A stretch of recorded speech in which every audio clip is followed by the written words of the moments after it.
Ročne ti supermarket ukradne až 1000 eur a ty sa z toho ešte aj tešíš. Zamýšľal si sa niekedy nad tým, prečo vždy na začiatku obchodu je ovocie a zelenina? Preto, aby si na začiatku kúpil to zdravé a potom nemal výčitky, keď na konci cesty prihodíš 2 snickersky. A čo? Mlieko a vajcia.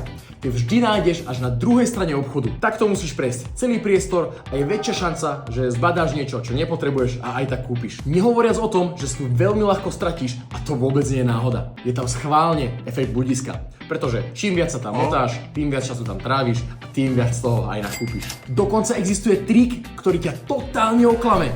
Poznáš ho? Najdrahšie potraviny sú v úrovne očí. A ak chceš potraviny lacnejšie, tak sú na miestach, kde sa musíš po ne čo najviac natiahnuť. Keď nemáš zrovna chuť na pilates, tak si zoberieš to, čo je viac po ruke. Takýto trik funguje na deti. Sladkosti, ktoré majú na svojom obale postavičky, sú v úrovni, kde si ich malé dieťa všimne. A vieš, čo sa stane potom? Začne sa hádzať o zem, pretože bude chcieť presne tú sladkosť, ktorá má na sebe postavičku. Ak chceš vedieť, ako môžeš ty oklamať obchod, tak sleduj môj profil, pretože ti to onedlho prezradím.